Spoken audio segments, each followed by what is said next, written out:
Hoje eu recebo uma pessoa muito especial da nossa folia, do nosso carnaval. Ele já passou por algumas escolas de samba do Rio de Janeiro, Viradouro, Salgueiro e atualmente no Porto da Pedra. Eu estou falando dele, do nosso carnavalesco incrível, Mauro Quintais. Mauro, muito obrigada por ter Nada, vindo, por ter aceito esse convite de uma entrevistadora recente, de uma apresentadora nova, e você topar esse momento comigo foi muito, muito especial para mim, principalmente de alguém que gosta do carnaval e vive o carnaval na época do carnaval. eu que agradeço por poder estar aqui, por poder te conhecer também, né, uma referência. E estou aqui disposto a responder o que você quiser, qualquer dúvida. Vamos falar de carnaval, vamos falar de cultura, vamos falar de Rio de Janeiro, de São Paulo, enfim. Vamos falar da nossa maior festa, né? Que invadiu São Paulo, né? Porque Sim. começou no Rio de Janeiro e foi aos poucos invadindo São Paulo. E Esse modelo, né, de carnaval de avenida, né, de carros alegóricos, de glamour e de transmissão. Né? No carnaval mesmo, ele tem os dois segmentos, tanto Rio e São Paulo, já bem consolidados. sim. Mauro, me conta como é que foi o seu início no carnaval, né? Como é que foi o início, da onde surgiu a vontade do Mauro em virar carnavalesco? Eu costumo dizer que eu comecei a fazer carnaval por uma questão financeira. Minha família nunca teve nenhuma relação com carnaval assim direta, tipo, minha família frequentava a quadra, enfim, nunca tive essa relação. Eu nasci no Leblon, né, Rio de Janeiro, nasci no Leblon, e não tinha referência de carnaval. A única referência que eu tinha ainda adolescente foi uma vez do carnaval do Fernando Pinto, que era um momento diferente, que a minha mãe falou assim, olha que estranho, as baianas vestidas de capacete, com capacete de formiga. Essa é a primeira referência que eu tenho de carnaval.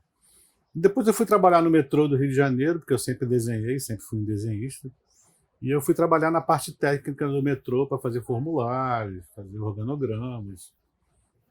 E meu pai começou a cuidar da conta de um carnavalesco chamado Max Lopes, um grande carnavalesco, já várias vezes campeão do Carnaval do Rio de Janeiro, pela Viradouro, enfim, o Max tem um histórico aí maravilhoso.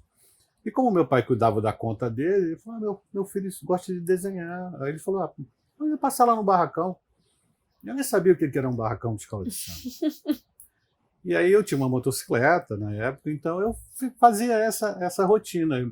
Eu trabalhava no metrô até às 5 horas, às 17h30, em Copacabana, pegava o meu transporte, a minha motinha, e ia ali para Francisco Bicalho, para o barracão da Vila Isabel, onde eu comecei a fazer os meus trabalhos ali, aprendendo, comecei a fazer pintura de arte, enfim, naquela época não era muito comum, embora a gente já tivesse tido o fenômeno da chegada do Fernando Pamplona, da Rosa Magalhães, da Maria Augusta, esse pessoal acadêmico, né?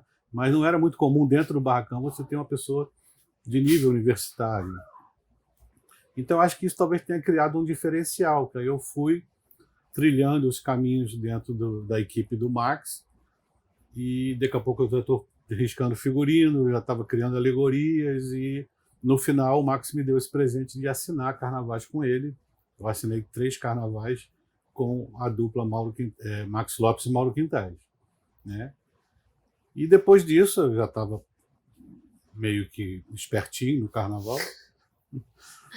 Eu fui fazer a Viradouro com ele, e aí ele se despede da Viradouro, e o presidente Zé Carlos Monassa, que era o presidente da Viradouro naquele momento, me convida para ficar na Viradouro, para fazer a transição de um carnavalesco para o outro.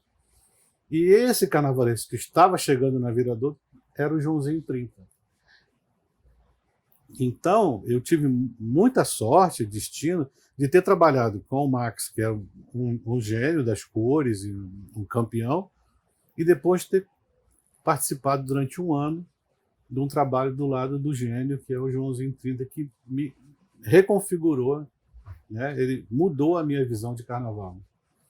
Então você teve 2 grandes professores do carnaval carioca que são maravilhosos e incríveis, e deve ter sido, eu falando como espectadora do carnaval, né? É incrível trabalhar com esses 2 grandes nomes. Sim. E como é que começa, né? Porque a gente vê a beleza do carnaval, a gente vê a festa, a gente não vê os bastidores do carnaval, a gente vê a coisa pronta, né? A escola na avenida, as fantasias glamourosas. Mas como é que é esse trabalho? O processo, eu estava até comentando aqui nos bastidores que o carnaval é muito carioca, né? É muito Rio de Janeiro, é muito Marquês de Sapucaí. Mas tem muito carioca que não tem ideia de como funciona isso. Tem gente que acha que você pega o samba e aí começa a criar suas alegorias em cima do samba. Mas o processo correto de um carnaval, como ele é feito, primeiro você bola o seu enredo, que vai ser justamente o roteiro do seu desfile. Esse enredo ele pode ser autoral, eu posso criar da minha cabeça o meu enredo. Ele pode ser um enredo patrocinado. Eu posso falar no determinado estado, né? E esse estado vai repassar para a minha escola algum valor que ajude no desfile. Eu posso falar de uma personalidade, e aí o patrocinador dessa personalidade me passa um valor para que eu fale. É uma troca, uma permuta. Então você tem dois tipos de desfiles. Você tem o desfile autoral, que vai da cabeça e da personalidade do carnavalesco, e você tem também os desfiles patrocinados, que foram muito... nos anos 90 até 2000, você tinha muita coisa patrocinada. Hoje em dia, nem tanto. Porque as verbas de prefeitura, de repasse, de subvenções, nunca é o suficiente para você fazer da maneira que você quer. Então, primeiro você cria a sua história, e a partir daí você divide por setores. Dependendo do profissional, ele já pega esse setor e vai brincar com as cores. Eu vou fazer a primeira área em vermelho, a segunda em laranja, em amarelo, vou fazer o degradê. Cria os seus figurinos, cria as suas alegorias, cria os seus projetos técnicos, mostra para a sua diretoria, ela é aprovada ou não, e aí você começa a executar dentro de um barracão de escola de samba. Que hoje, o grupo especial tem a Cidade do Samba, que foi uma grande evolução, que já está ficando pequeno, mas foi uma grande evolução, foi uma grande contribuição em relação à dignidade do trabalhador, à segurança do trabalhador, a questão também do melhor uso do espaço. E dá para esconder ali na Cidade do Samba? Porque antes eu fui no antigo barracão, que era onde fica o grupo de acesso hoje. Dá para esconder ali?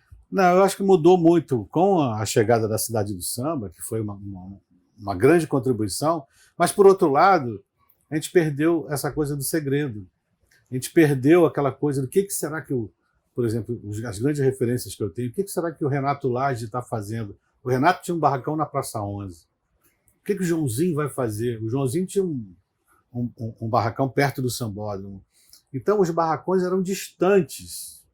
E você não tinha, você ouvia falar, ih, o João está fazendo um negócio doido lá, ih, a Rosa Magalhães está fazendo um boi maluco lá. E você ficava naquela. Hoje, na Cidade do Samba, os barracões estão todos juntos, né? E você consegue ver tudo. Né? Até porque a gente tem que abrir, botar os carros para fora, fazer teste. Né? Hoje você pode usar o espaço da Cidade do Samba para a sua comissão de frente ensaiar. Então, aquela coisa do segredo, do impacto, da surpresa, para os profissionais de carnaval, já não existe mais. Já não existe mais. Existe para o espectador, existe até para o julgador, mas aquilo bacana de você... E acaba que você, de uma maneira ou outra, você pode ir... Cara, aquele carro ali está grande, está bonito, está usando esse material, eu vou usar também. Então, eu acho que a personalidade artística do carnavalesco ela se perdeu um pouco ali naquele grande movimento visual, né? Naquele espaço, que sem dúvida é fundamental, mas perdemos um pouco da surpresa. Mas tem o outro lado também, né? Que a Cidade do Samba hoje também é usado para eventos e acaba ajudando esses eventos para as escolas ou só ali Não, é só estrutura? A administração da própria Cidade do Samba. Existe um núcleo que administra a Cidade do Samba e esses valores, esses aluguéis, isso é revertido para eles. As escolas não, até o momento que eu saiba, as escolas não recebem nada disso. O que a gente precisa agora é de uma Cidade do Samba 2, para que a gente possa acomodar o grupo de acesso. Porque ali é barra pesada. Ali é você fazer carnaval sem telhado, é você fazer carnaval num terreno cedido, é você fazer carnaval num galpão invadido, porque não existe, né? E é uma coisa meio absurda, porque é do grupo de acesso, que hoje chama-se Série Ouro, que vai sair a escola que vai para o grupo especial. Como é que essa escola vai se estruturar se ela não tem nenhum lugar para trabalhar? Complicado. É difícil. Não tem como. Se você não tem um local adequado para trabalhar, você não consegue trabalhar.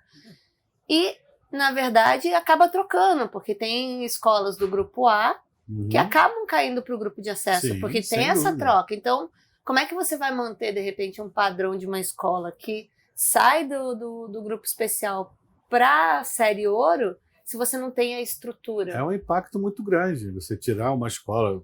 A minha escola foi rebaixada no grupo especial. Ela sai daquela estrutura de barracão com salas, com ar-condicionado, com toda a segurança e vai para um canto qualquer, vai pedir um favor, vai ocupar um espaço. Então, hoje, fundamental que se tenha uma cidade do Samba 2. Isso é fundamental.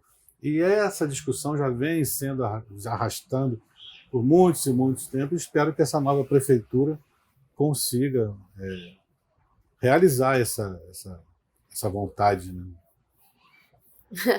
E para os foliões, o carnaval dura pouco tempo. Dura uma semana, 2 no máximo.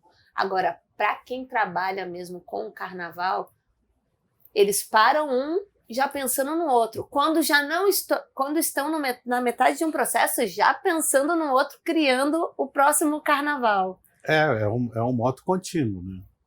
Porque demora muito tempo para você desenvolver um projeto de carnaval, demora muito tempo para você se consolidar e afirmar, olha, vai ser assim, vamos fazer assim. E é um processo de construção coletiva, né? Porque eu tenho carpinteiros, ferreiros, pintores de arte, escultores. Eu costumo dizer que se você pegar qualquer arte, qualquer vertente da arte, né? Macramê, pintura em cerâmica, escultura, qualquer coisa se encaixa no carnaval. Eu recebi algumas artistas, mas eu recebi a Lígia Pape, uma artista plástica renomada, dentro do barracão do Joãozinho 30, ela ficou deslumbrada, e uma artista plástica renomada, e ficou deslumbrada com a diversidade de materiais. Então o carnaval ele ainda é um pouco obscuro para algumas pessoas, porque aquilo é um manancial artístico assim inesgotável. Então, acaba um carnaval, você já está pensando no outro. O primeiro passo é você ser contratado. Esse é o pior. Você trabalha naquela insegurança, será que vai dar certo? E aí dá certo, e de repente acham alguma coisa, e aí você não é contratado. Então você vive entre aspas, uma insegurança muito grande com relação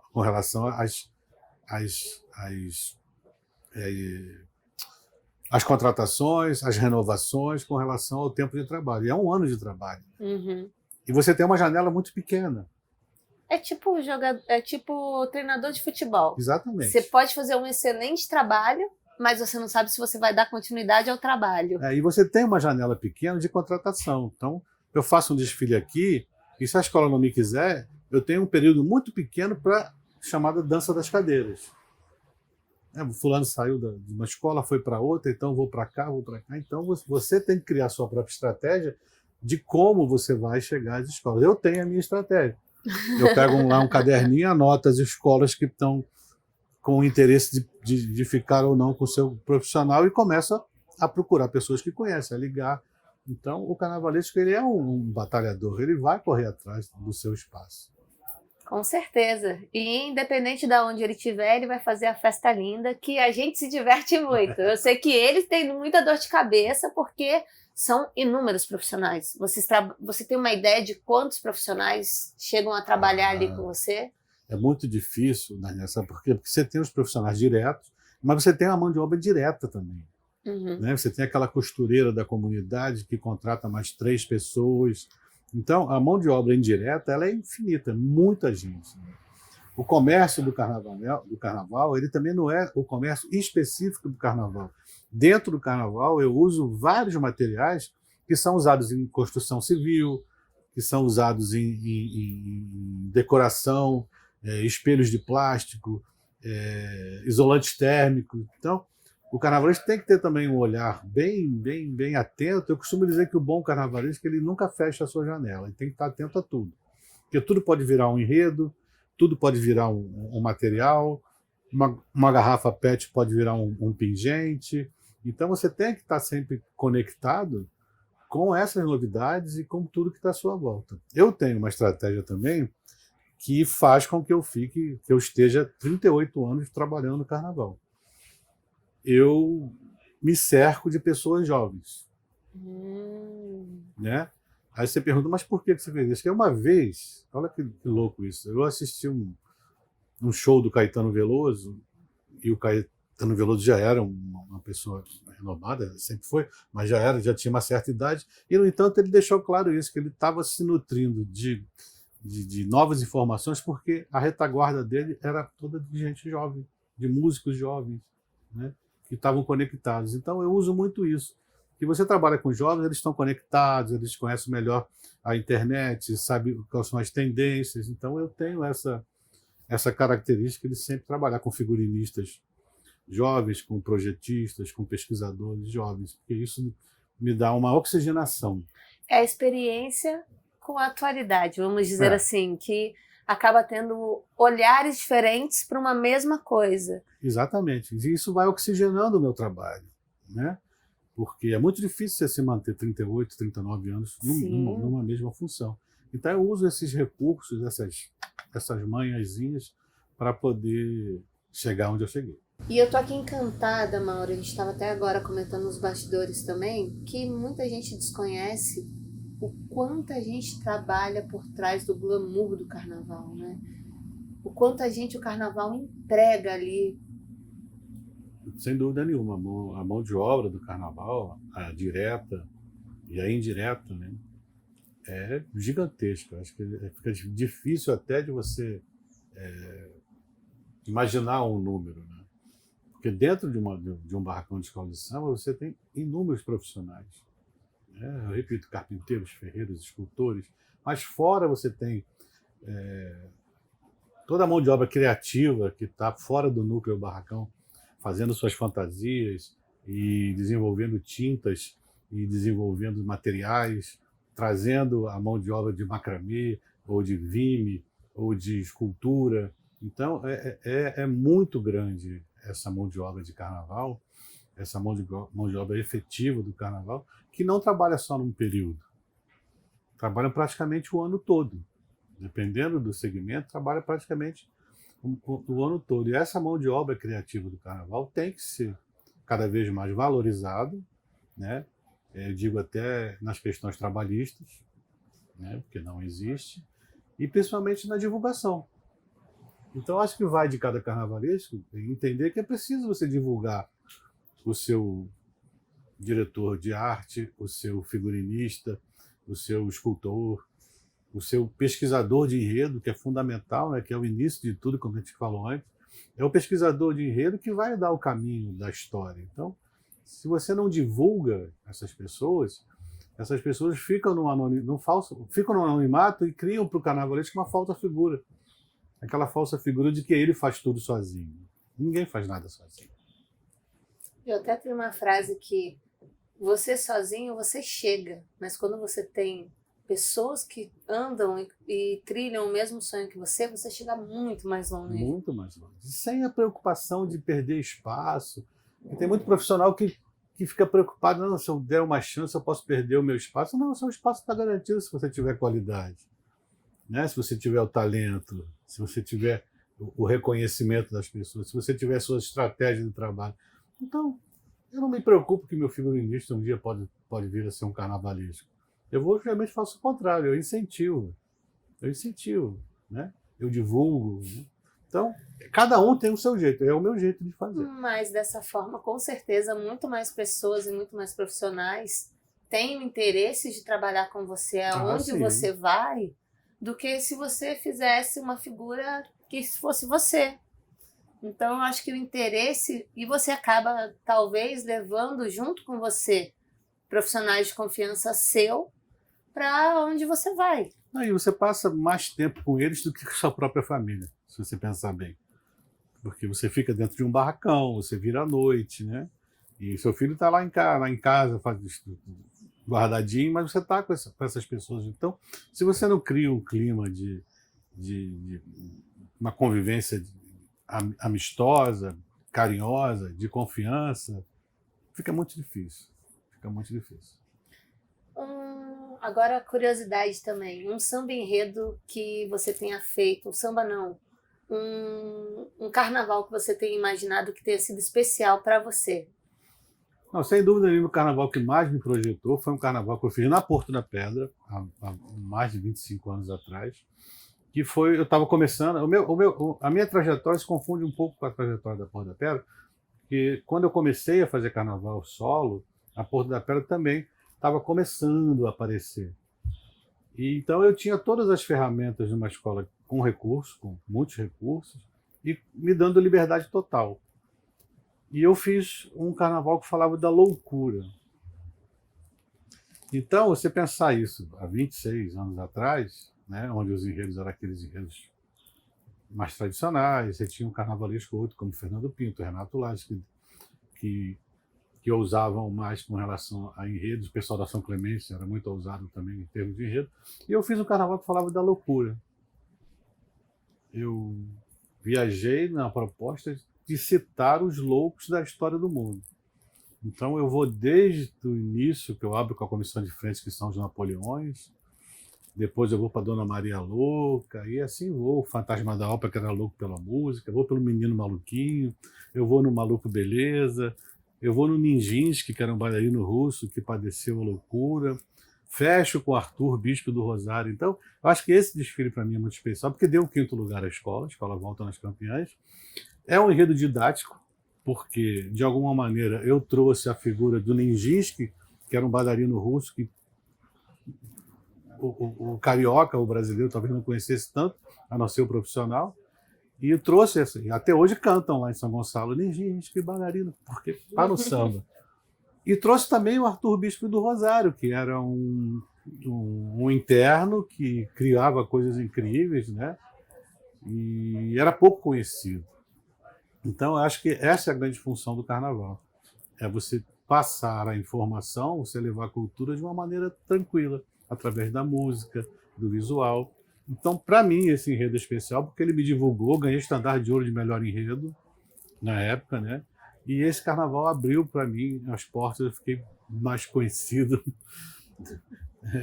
depois desse meu desfile sobre a loucura. Eu acho que eu lembro desse desfile sobre a loucura, que todo mundo... E foi um enredo realmente muito falado, né? Foi, porque sem dúvida. Falou de coisas que, se você for parar para pensar, é o dia a dia de muita gente, né? Porque é uma maluquice, uma loucura. É uma loucura. E outra coisa, um fato importante é que era um enredo inclusivo, porque eu trazia da colônia psiquiátrica de Jurujuba, eu trazia os internos, eles desfilaram comigo. Eu trouxe os internos do Hospital Pinel, eles desfilaram comigo. Eu trouxe os médicos do Hospital Pinel. Eu trouxe, na época, a TV Pinel, que era uma vertente dentro do hospital, que eles tinham um programa, faziam... É uma TV mesmo, né? Então, era um enredo muito inclusivo, né? Só que estava um pouco fora do seu tempo, mas mesmo assim funcionou muito bem. Pode ser que antes do tempo. É. Me conta algo inusitado, assim, que tenha passado com você no carnaval. Alguma dificuldade da escola, algum problema que surgiu na escola que você teve que resolver em questão de segundos antes do desfile? Acontece muito isso. Acontece muito, até porque no Rio de Janeiro é muito difícil de você entrar por ali, de você fazer as curvas, de você se deparar com árvores que não podaram, com pessoas penduradas nas árvores para poder pegar as musas que estão em carro alegórico. O Carnaval do Rio tem essa característica, você concentra no meio da rua, no meio do povo, né? Então o pai quer botar a criança em cima da alegoria para tirar uma foto, então é muito complicado. Mas eu tenho um caso que não é nem dessa mecânica, é um caso meio que difícil de explicar num carnaval que eu fiz com o Max Lopes sobre os ciganos. E esse carnaval Foi um carnaval difícil, foi um carnaval maravilhoso. A Max se superou nesse carnaval. Porque ele fez um trabalho primoroso com materiais novos, que na época as importações começavam a ser permitidas, então muita coisa importada. Então nós fizemos esse carnaval, o Max assinou esse carnaval, que falava dos ciganos. E nesse carnaval tinha um carro dos ciganos da Sibéria. Então nós tínhamos um carro todo branco, de neve, com os cachorros, que eram os huskies siberianos. Era um primor o carro. Agora, meses antes da gente começar a fazer o projeto, nós assumimos um espaço de trabalho novo. E aí, estávamos lá arrumando o espaço para receber os carros alegóricos. O Max leva para o barracão, para esse futuro barracão, uma cigana chamada Gracira. Como o enredo era de cigano, é evidente que o Max se envolveu com a comunidade cigana do Rio de Janeiro. E essa cigana me chamou num canto e falou assim: você que vai administrar aqui? Eu falei: sim. Nessa época eu fazia a administração do barracão. Eu falei: sim, sou eu. Então faça o seguinte: coloque um cachorro para tomar conta do fogo. Aí eu fiz essa mesma cara. Coloque um cachorro. Ela falou para mim: coloque um cachorro para tomar conta do fogo. Eu falei: sim, senhora. Aí passou tudo, eu fiquei pensando: o que será isso? Coloca um cachorro para tomar conta do fogo? Vou botar um cachorro dentro do barracão? E a coisa foi indo e não vingou. Eu esqueci, muitos afazeres, eu esqueci. Era um carnaval grandioso, belíssimo. E durante o desfile, o carro da Sibéria, que você tinha os huskies siberianos, que eram vários cachorros, o carro pegou fogo.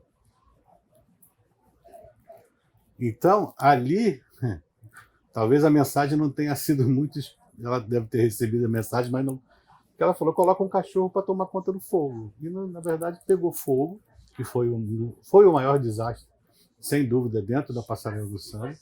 Um incêndio assim, de proporções gigantescas, que, por muita sorte, a alegoria já tinha passado do espaço dos camarotes, ela já estava na área de dispersão, porque se aquela alegoria queima no corredor de desfile, ia ser uma tragédia. Então a alegoria já tinha passado e ela pega fogo de tal maneira. Então, coloque um cachorro para tomar conta do fogo, ela quis dizer: vai pegar fogo no carro do cachorro. E o carro pegou fogo, né, que foi uma catástrofe, foi terrível. Mas, por outro lado, também teve um lado bom, porque a partir daquele incêndio, as autoridades, a Defesa Civil, o Corpo de Bombeiros, eles entenderam que era preciso ter um sistema de combate a incêndio por toda a Sapucaí. Não bastava só um extintor. Sim. E aí eles instalaram, fizeram um projeto, mas foi assim... aquele carnaval foi tão mágico, foi tão bonito, que até o incêndio ficou bonito. As fotos são lindas, mas o cachorro pegou fogo. Gente, olha... mensagens que às vezes a gente recebe, que às vezes a gente esquece ou fala assim: é bobeira. E um momento assim que você tenha se emocionado na avenida, pode ser com um carnaval seu, pode ser de algum amigo que te emocionou, que você falou assim: cara, vale a pena trabalhar com carnaval. Eu sou muito fã das minhas referências, dos meus amigos, o Leandro Vieira da Mangueira, Renato Lage, o próprio Max. Toda essa turma acadêmica que chega hoje no carnaval com outro discurso. A Marquês de Sapucaí passa a ser um lugar de fala, deixa de ser só um lugar de desfile de alegria, mas não perde a sua característica, mas é um lugar de fala, é um lugar de protesto, é um lugar de posicionamento político. Então, os carnavais do Leandro Vieira da Mangueira, esses últimos, têm me emocionado muito pelo teor político da coisa. Mas o carnaval meu que mais me emocionou foi quando eu homenageei a Bibi Ferreira.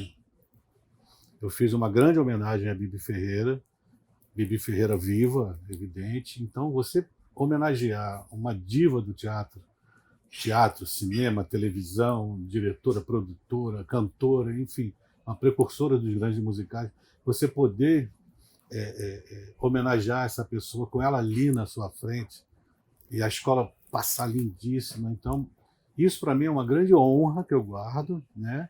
E foi assim um prazer, né? Foi aquele momento, né? Eu conheci Bibi, fizemos o desfile, depois ela passou maravilhosamente bem, passou nas campeãs e nunca mais eu tive com ela. mas o fato de eu ter podido homenagear a Bibi Ferreira em vida, isso para mim marcou muito. E eu guardo com muito amor e com muito respeito esse desfile. É nada melhor que você poder homenagear as pessoas em vida, né? Porque tá ali, ela tá presenciando, e imagino que para ela tenha sido um momento... Sim, e no desfile das campeãs, chovia muito, né? E Bibi sempre muito arrumada, cabelo. Eu falei, gente, o que vai acontecer? Como é que vai... Aí no início do desfile ela saca um guarda-chuva prateado e vem de um guarda-chuva. Né? Então, essas coisas, né? E são essas pequenas coisas que a gente vai aprendendo. Né? Aquele improviso dela, né? Mas ela tinha uma postura tão elegante como artista que aquele guarda-chuva passou a integrar aquela figura, né? Dar beleza àquela figura. Passou a fazer parte do... E ela vende com aquele guarda-chuva sendo reverenciada pelo público. Aquilo foi lindo. Muito bacana. E vocês têm que ter muita atenção, né? Esses mínimos detalhes, às vezes, fazem toda a diferença, né? Sim. Ainda mais quando você tem personagens importantes, né? Você tem uma logística toda para você levar o personagem, para você cuidar do personagem, né? Como a Beija-Flor com o Bidu Sayão. Imagina você levar uma Bidu Sayão. Então você tem que ter toda uma... Aí entra toda a direção da escola. Aí entra uma direção de harmonia, uma direção de carnaval, a segurança da escola, o presidente. Então, quando você traz esses personagens importantes para a avenida, é muito importante que você dê a eles o conforto e a segurança para o desfile. Outra curiosidade que eu tenho, porque cada escola de samba tem, né, o seu, como se fosse o seu símbolo, né? O seu pavilhão, o seu símbolo. É uma obrigatoriedade, por exemplo, o símbolo da escola estar na avenida, ou se coloca mesmo para identificar cada escola? Alegoricamente, que você está falando, né? Porque o símbolo vem na bandeira, né? Uhum. A porta-bandeira tem essa função, né? E o mestre-sala tem a função de proteger a bandeira. Então, isso é fato, a bandeira vai estar sempre ali. Agora, usar ou não o elemento, né? Vira uma tradição, a águia da Portela. Sim. Né? Você pode imaginar a Portela desfilar sem a águia? Não. Né? Você pode ter águias diferentes. Você vai ter a águia do Paulo Barros, você vai ter a águia do Viriato, você vai ter a águia do Renato Lage. É o meu caso com a Porto da Pedra. Uhum. O símbolo é um tigre. Sim. Né? Então, o meu enredo fala da Amazônia. Não tem tigre na Amazônia. Verdade. Mas o enredo é meu, eu boto o tigre onde eu quiser. Então, a gente vai botar o tigre dentro da nossa invenção da Amazônia, que é o nosso enredo desse ano. Vai ficar sensacional. Vou ficar ali, ó, observando o carro só para falar assim, ó, eu já sabia. Mas deve ser incrível. E tá falando de um... A Amazônia é um símbolo mundial, né? Tá falando de algo especial, deve ser muito difícil também. E é muito pertinente, nesse momento político que a gente está passando no Brasil, você trazer essa Amazônia, que o nome do enredo é a Invenção da Amazônia. Se você me permite, eu vou contar um pouquinho como que esse enredo surgiu. Eu fazendo minhas pesquisas, que são comuns a qualquer carnavalista que está sempre pesquisando, se renovando, eu descobri que Júlio Verne, né? Júlio Verne de 20 mil léguas submarinas, de Viagem à Lua, enfim, de Viagem ao Centro da Terra. Júlio Verne, um visionário, né, do século XIX, escreve um livro chamado A Jangada. E esse livro se passa na Amazônia. E o Júlio Verne nunca pisou na Amazônia. É um livro de aventuras e ele consegue descrever uma Amazônia com muito realismo, né, com seus afluentes, com seus rios, com suas áreas, com suas tribos. Aí eu fiquei pensando, poxa, se o Júlio Verne imaginou essa Amazônia, como seria a invenção da Amazônia? Aí entra a figura do enredista, que no meu caso é o Diego Araújo, que é um pesquisador da cultura amazonense, dos bois de Parintins, e ele deu essa cara, Mauro, vai ser a invenção da Amazônia.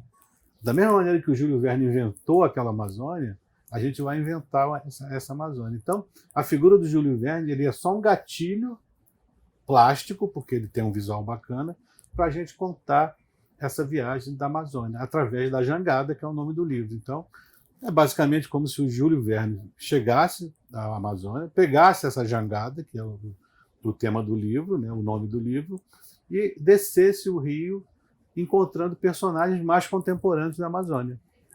Então ele encontra Bacu, que é uma pajé, ele encontra Zeneida, que todas escreveram e versaram sobre a Amazônia, e encontra o Tonzinho que escreve também sobre a Amazônia. Então a gente traz esses personagens contemporâneos e criamos aí essa grande viagem que é a invenção da Amazônia. Gente, eu acho que vai ser incrível, porque no momento que a gente vive e de que tanto se fala que tem que cuidar da Amazônia, Sim, talvez esse enredo fale muito sobre como recriar a Amazônia trazendo aquilo que a gente sempre teve, né? Porque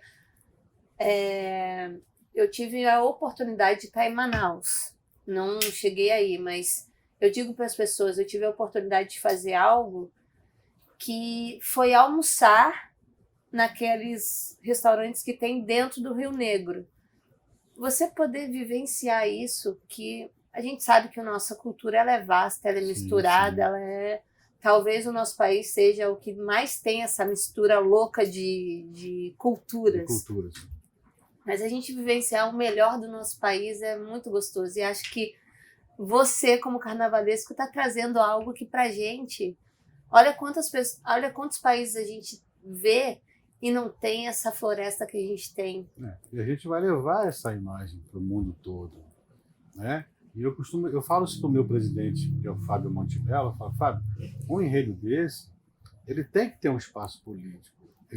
Nós temos que transformar, eu repito, a Sapucaí num lugar de fala. Então a gente vai falar das belezas da Amazônia, a gente vai falar da figura do Júlio Verne, que é essa figura pitoresca, mas eu não posso abrir mão do discurso, né? Porque, como todos dizem, né, carnaval em si já é política. Sim. É política social, é você trazer para dentro o excluído. No carnaval você não tem o patrão e o empregado. No carnaval, de repente, o empregado vai ser aquele que vai mandar o patrão, vai, anda aí, está atrasado. Então o carnaval tem essa característica, né, de nivelar as pessoas, de nivelar as classes ali naquele espaço de desfile. E a invenção da Amazônia, né, essa viagem fantástica de Júlio Verne, é um enredo inclusivo e nós vamos trazer aí personagens, vamos falar da Irmã Dorothy, vamos falar do Chico Mendes, vamos falar do Bruno, tudo isso que ficou tão marcado agora. E, repito, nesse momento tão importante de retomada de um olhar diferenciado para a Amazônia. Ai, gente, como é gostoso falar de carnaval. Mas agora a gente faz um momento rápido, que é algo que a gente às vezes pega o entrevistado. Mas eu vou falar, tentar incluir algo interessante. Uma palavra que defina Mauro Quintás carnavalesco. Eu acho que é resiliência, acho que é foco, porque eu já passei por muitas situações dentro do carnaval. As pessoas acham que o carnaval é uma coisa assim, do carnavalesco que tem todo um glamour, tem todo um status dentro do quadro de artistas, né, do carnaval. Mas a gente passa por situações muito difíceis. A gente passa principalmente por situações de não pagamento, situações de não reconhecimento.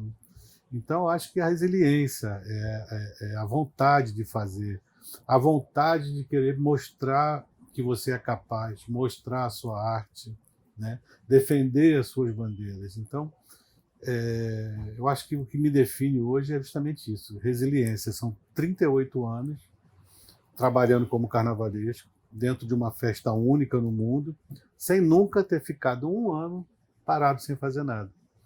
Ou é um carnaval no grupo de acesso, ou é no grupo especial, ou é no Canadá, ou é fora do estado do Rio de Janeiro, mas sempre contribuindo, ou é fazendo o meu programa de entrevistas, não somos concorrentes, mas somos colegas. Então, é essa coisa da resiliência, da vontade e, repito, da renovação. Eu não me permito me sentir eu estou cansado, vou parar, não. Eu sempre quero mais, eu quero me renovar até onde der. Para o Mauro, o que é pisar na Sapucaí no dia do desfile?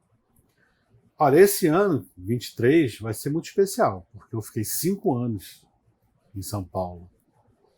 Então, há 5 anos que eu não piso especificamente na Marquês de Sapucaí. Então, vai ser um reencontro com as pessoas, com os amigos, com o público do Rio de Janeiro, né? E ali você, quando pisa, você está dividido entre a emoção e a razão. Você tem que ter o olhar técnico, você tem que estar atento ao certo ou ao errado, você tem que estar atento se estão seguindo o seu roteiro. Então, essa é a parte técnica. Mas, por outro lado, você tem a emoção de poder estar vendo a sua obra junto, evidente, com os pares que me ajudam, né? Meu figurinista, o Rômulo, e, enfim, todo esse grupo que trabalha comigo, mas você poder mostrar a sua arte. Embora seja uma grande disputa, né? A gente vive uma grande disputa ali. Mas poder mostrar, o ganhar é muito relativo também. Eu acho que o mostrar bem, o ser reconhecido, às vezes vale mais do que um campeonato. Embora a gente adore um campeonato, uma medalhazinha de ouro, né? Quem não gosta? E o que é mais difícil? Qual é o mais difícil do carnaval? O carnaval é uma festa que é diretamente ligada às relações pessoais. Você vai dizer, mas o teatro também é, o cinema também é, mas o carnaval parece que tem um diferencial. Essas pessoas que vão trabalhar numa escola de samba, elas não são só os funcionários, são apaixonados por aquela bandeira. O mangueirense, ele é apaixonado pelo pavilhão da Mangueira. Então, se você fala, vamos descer porque estou precisando de mão de obra lá, eles vão descer. Entendeu? A Porto da Pedra, que é um bairro de São Gonçalo, eles são apaixonados pelo tigre da Porto da Pedra. Então, eles estão ali para o que deve é. Então, o grande diferencial é isso, porque é uma festa que mexe com relações humanas, que mexe diretamente com os sentimentos das pessoas, né? Seja de um lado bom ou ruim. Mas a grande maioria das vezes você tem esse lado bom, essa paixão em defender a sua bandeira, literalmente defender a sua bandeira. Mauro, eu sei que tem um programa aí também do Mauro. Fala um pouquinho sobre ele também.